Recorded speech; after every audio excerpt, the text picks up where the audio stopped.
Bayangkan sebuah balapan yang begitu kacau, begitu lama, sampai-sampai F1 harus membuat aturan baru karenanya. Di balapan ini, seorang pembalap jatuh ke posisi paling buncit. Tapi di akhir balapan yang berlangsung 4 jam lebih itu, justru dia yang berdiri di podium tertinggi. Ini bukan cerita fiksi. Ini adalah kisah nyata tentang comeback paling mustahil dalam sejarah Formula One. Gimana caranya? Mari kita putar kembali waktu ke Grand Prix Kanada 2011. Musim 2011, Formula One punya satu raja, Sebastian Vettel.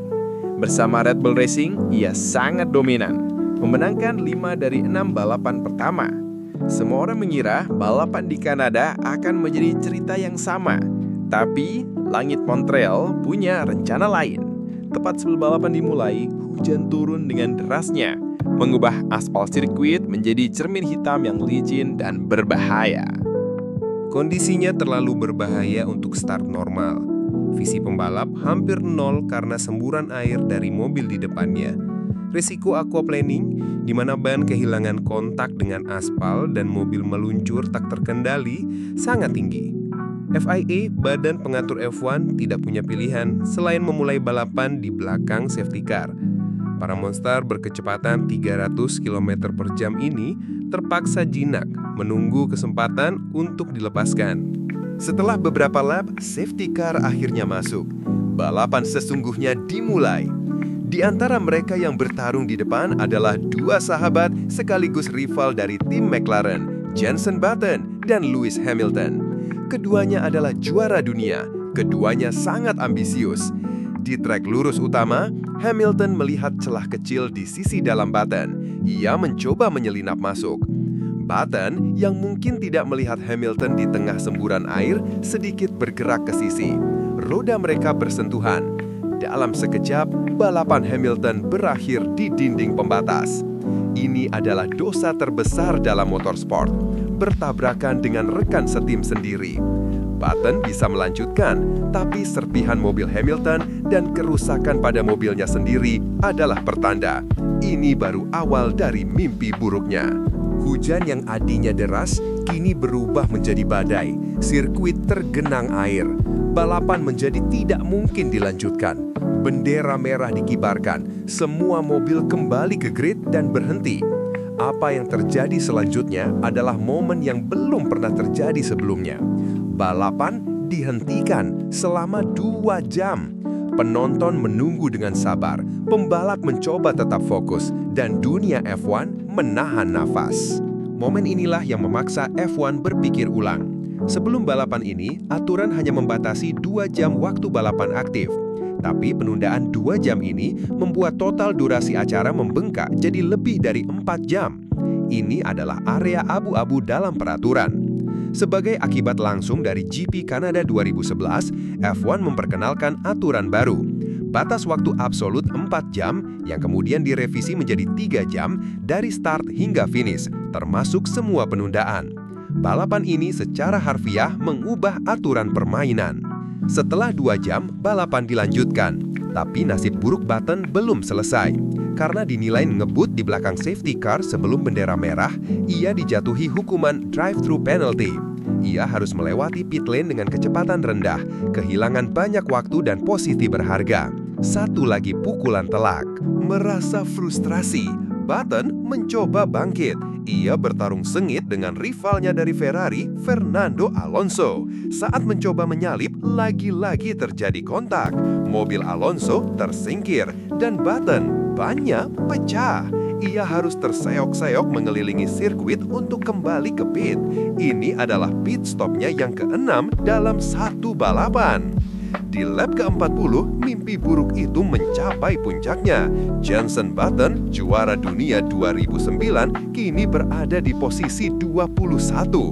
Posisi terakhir, mati kutu. Para komentator sudah mencoret namanya. Timnya mungkin hanya berharap ia bisa finish.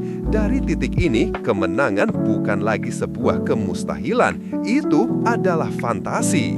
Atau begitu yang kita kira. Tapi disinilah keajaiban dimulai. Saat trek masih basah di banyak tempat, sebuah garis kering mulai terbentuk. Button yang dikenal sebagai Master of Tricky Conditions membuat keputusan jenius.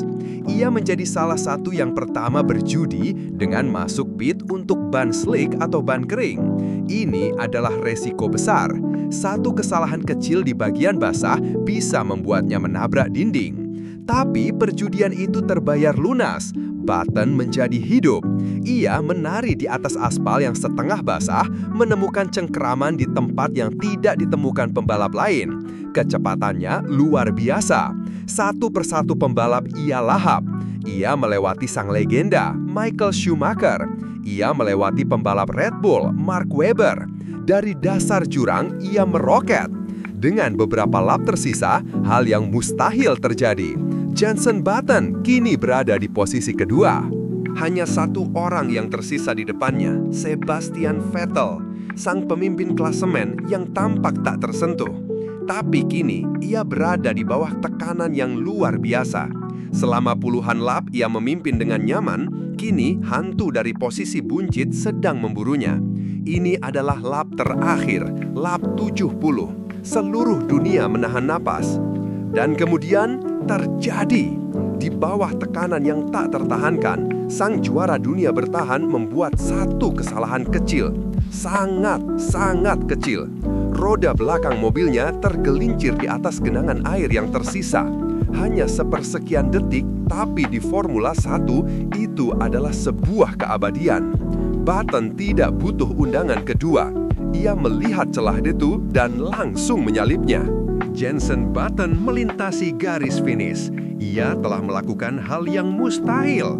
Dari posisi paling buncit, setelah 6 kali masuk pit, 2 tabrakan, dan 1 penalti, ia memenangkan balapan terpanjang dan paling kacau dalam sejarah Formula 1. Di radio tim setelah melewati garis finish, Button berkata, "Aku rasa ini adalah balapan terbaik yang pernah aku jalani." Dia tidak salah. Kemenangan ini lebih dari sekedar 25 poin. Ini adalah sebuah mahakarya strategi, skill, dan yang terpenting, kegigihan. Sebuah balapan yang begitu legendaris sampai-sampai mengubah buku peraturan F1 selamanya. Kisah Grand Prix Kanada 2011 adalah bukti nyata bahwa dalam balapan dan juga dalam hidup tidak ada kata selesai sampai benar-benar selesai. Dan bahkan ketika kau berada di titik terendah, jangan pernah sekalipun berhenti untuk menyerah.